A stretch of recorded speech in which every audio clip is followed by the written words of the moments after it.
السلام عليكم ورحمة الله وبركاته.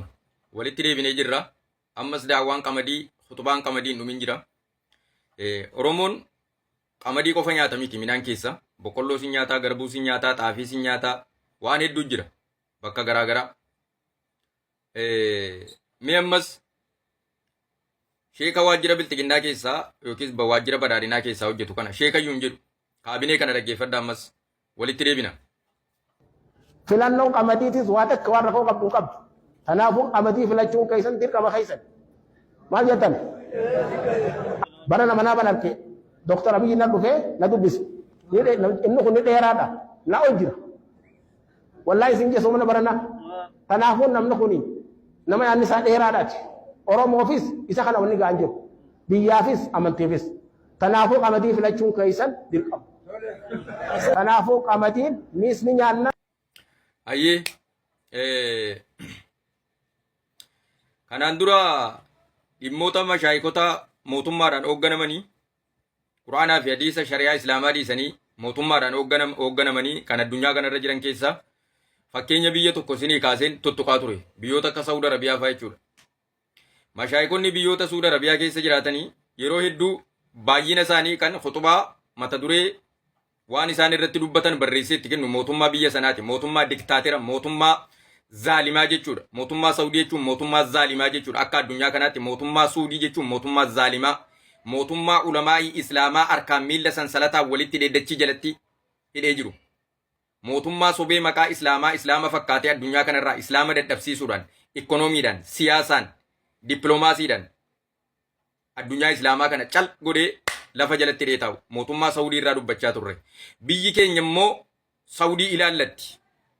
Ammas sunnaa jaraa hordofanii masjiida keessatti waa'ee siyaasaa haasa'u itti fufanii jechuudha.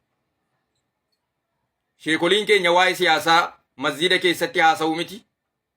Yoo barbaadan qaama barbaadan deeggaranii gadi ba'anii gabaa keessatti dirree irratti yoo barbaadan qamadii filadhaa, yoo barbaadan albee filadhaa, yoo barbaadan qawwee filadhaa, yoo barbaadan waan barbaadan filadhaa jechuu danda'u. Masjiida keessatti garuu eessaa dhufe? Sheekoliin keenya warri ammaaf irraa callisee jiru maaliif irraa callisan? Sababni isaa maaliif? Irraa callisuun deeggaruudha. Masjiida Rabbii keessatti wanta munkaraa fi fasaadatti lakkaa'ama jechuudha wanti kun. Munkaraa fi fasaadatti lakkaa'ama. San booddee masjiidni Rabbii, masjiidni Itoophiyaa keessa jiru hundisaa waajjira kaabineef waajjira kaadiree waajjira mootummaa biltiginnaa ta'ee jira. Biltiginnuma miti maqaa isaati kan biyya bulchaa jiru biltiginnaadha. Annimma mootummaa irraa miti. Mootummaa waan fedhe miseensa ijaarrachuun, deeggaraa horachuun, miseensa isaa gargaaruun, deeggaraa isaa gargaaruun mirga isaati. Waa'ee mootummaan nuu ta'aaf nuun ta'urraa osoo hin taane sheekoliin aalimman keenya warri hawaasa dura deeman, warri imaama dura deeman warra akkasiiti kan rasuulli rabbii sallallahu alaihi wasallam ummata koo zabana boodaa irratti ulamaa jallataa beekaa jallataan irratti sodaadha jedha warra akkasii fayyi jechuudha. Warra akka kanaa fayyi obsinee dadhabne yeroo hedduuti baroota dheeraatiif sheekolii keenya kanarraa obsinee dadhabne. Isinirraa dubbachuun nu saalfachiisa garuu amma immoo dirqamatti isinirraa dubbachuun dirqama ta'e shari'aadha, islaamummaadha, amantiidha waan ta'eef isinirraa dubbachuun beekaa yoo dogoggore irraa dubbachuun hin ta'u, hayyuu yoo dogoggore irraa dubbachuun hin ta'u. Oromoon haasumti ishee takkaa likkii hin jiru jechuudha. Da'awaan Oromoo namatti hin tolu. Sheekiin Oromoo waan namatti hin tolle haasaa. Qeesiin Oromoo waan namatti hin tolle haasaa. Tiyaatirri Oromoo namatti hin tolu. Artiistiin Oromoo namatti hin tolu. Munashinni Oromoo namatti hin tolu. Waan Oromoon harkaan qabatte kun hooqnu godhee nu diddigsiisuu barbaada. Sunnaa warra Yahudaa, sunnaa warra Sharqii, sunnaa warra maqaa islaamummaa baatee siyaasa mataa isaatii hoogganu, siyaasa mootummaa geggeessanii fidanii biyya keenya keessallee facaasanii aqiidaa jiraallee harkaa gatanii uummata waan hin taane barsiisu. Ani sheeka jedhanii, aalima jedhanii, wala aalimaa wala jaahilaan qabu dogoggora walii walitti himuudha. Dogoggora walii walitti himuudha. Namoonni tokko keessaan nattanii ittiin himtanii keessaan haasa'e osoo hin ta'in paabilikii irratti haasaa jira. Paabilikii irratti deebii quubsaa kennina. Paabilikii irratti islaamummaa irraallee difaa goona. Hawaasa irraallee difaa goona. har'a nutu isin dura deema jechaa uummanni isin jalatti dhumaa jira.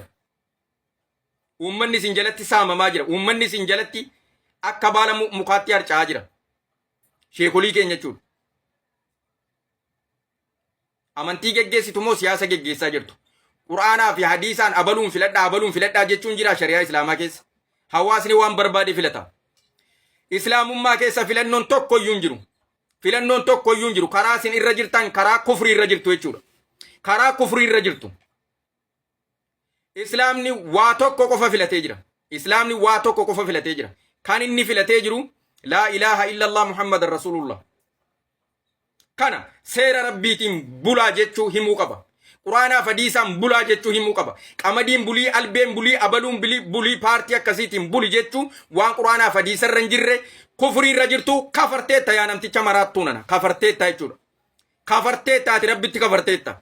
Sababni isaa maaliif? Quraanaa fi hadiisaan bulaa hin jirtu. Namni quraanaa fi hadiisaan hin bulle, namni quraanaa fi hadiisaan murtii hin godhanne, namni quraanaa fi hadiisaan filanne fahuwa kaafirun kaafira jechuudha. Kaafira. Waan hin taane hawaasa barsiiftanii ummata jaahilaa silumaa karaa goru dhabee rakkataa jiru, raafamaa jiru, ibidda jahannam bowwaa jahannamitti fudhattanii galaa jirtu jechuudha. Bakka itti galtan qopheeffattan. Bakka itti galtan qopheeffattan. Ibidda jahannam keessaa bootaa qopheeffattan.